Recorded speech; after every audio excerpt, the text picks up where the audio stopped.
Welcome to Kiruthika's kitchen. இன்னைக்கு நம்ம பார்க்க போகிறது வந்து ஒரு ரொம்ப டேஸ்டியான ஆனால் ஹெல்தியான ஒரு traditional sweet.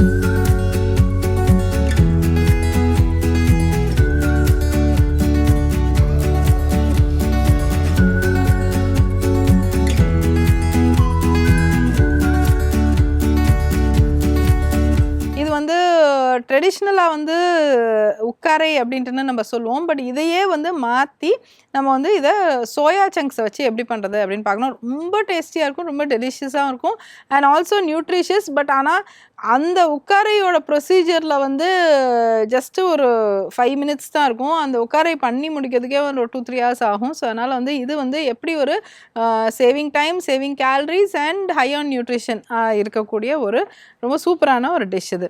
So let us go into the recipe. தேவையான பொருட்கள் நோட் பண்ணிக்கோங்க. டேட் சிரப், சோயா சங்க்ஸ், முந்திரி பருப்பு. இதுக்கும் வந்து நம்ம ஆயில் தான் எடுத்துக்கிறோம். நம்ம நெய் வேணும்னா ஜஸ்ட் கார்னிஷிங் போட்டுக்கலாம். ஏன்னா வந்து நம்மளுக்கு தெரியும் 1 டேபிள் ஸ்பூனுக்கு 120 கேலரி அப்படின்னு நம்மளுக்கு தெரியும். ஸோ அதனால் வந்து நம்ம கம்மியாக வந்து நெய் யூஸ் பண்ணிக்கலாம். இப்போ இதில் வந்து ஆயிலில் வந்து இந்த முந்திரி பருப்பு கொஞ்சம் நிறையவே தான் எடுத்திருக்கேன். முந்திரி பருப்பு ஏன்னா கொஞ்சம் நல்லா க்ரன்ச்சியாக இருக்கும். அது முதல்ல முந்திரி பருப்பை வறுத்துட்டு அதுலேயே நம்ம இதை ஆட் பண்ணிக்கலாம் அதே ஆயிலில். ஸோ இது நல்லா ரோஸ்ட் ஆயிடுச்சு. இதை எடுத்து நம்ம ஒரு பேனில் ஒரு பிளேட்டில் எடுத்து ட்ரெயின் பண்ணி எடுத்துக்கலாம். ஓகே. ஸோ இப்போது இதே ஆயிலில் வந்து நம்ம இந்த சோயா சங்க்ஸ் இருக்குது இல்லையா, அதை வந்து நீங்கள் அப்படியே கொஞ்சம் மேஷ் பண்ணி எடுத்திருக்கேன்.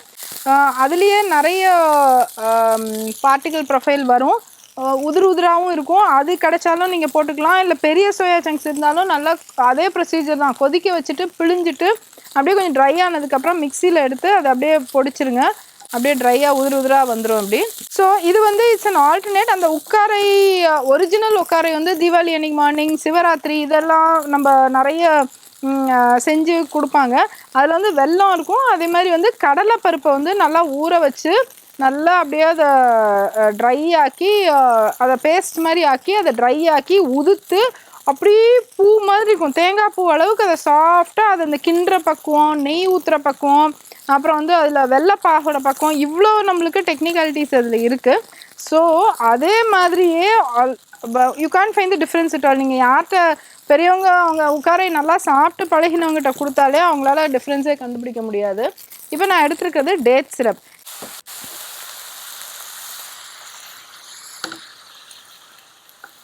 ட்ரெடிஷ்னலாக பண்ணும்போது ஏதாவது ஒரு 2-3 முந்திரி பருப்பு எங்கேயாவது இருக்கும். நான் கொஞ்சம் நிறையவே தான் போட்டிருக்கேன். ஏன்னா கொஞ்சம் நல்லா ஒரு மவுத் ஃபீல் கொஞ்சம் நல்லாயிருக்கும், டிஃப்ரெண்ட்டாக இருக்கும் அப்படிங்கிறதுனால. இதில் வந்து கொஞ்சமாக ஏலக்காய் ஆட் பண்ணிடலாம்.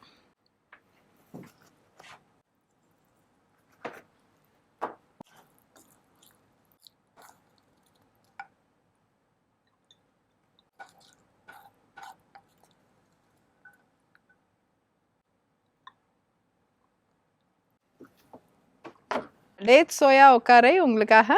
ஸோ இன்றைக்கியோட recipe I'm sure you will really enjoy.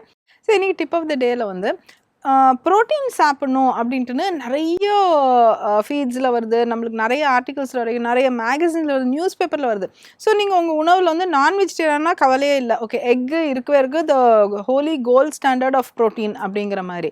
So egg சாப்பிட்டாக்க வேறு ப்ரோட்டீனே வேணாம். பிரேக்ஃபாஸ்ட்டு 1 முட்டை இல்லை 2 முட்டை டிபெண்டிங் ஆன் அவர் ஆக்டிவிட்டி நம்ம சாப்பிட்டோன்னா நம்மளுக்கு அவ்வளோதான், ப்ராப்ளம் இஸ் சால்வ். பட் ஆனால் வெஜிடேரியன்ஸுக்கு வந்து எவ்வளோ தான் பருப்பில் வந்து ஒரு போர்ஷன் தான் வந்து ப்ரோட்டீன் இருக்குது, ரிமைனிங் வந்து அதில் கார்ப்ஸ் தான் இருக்குது அப்படின்னு சொன்னாங்க.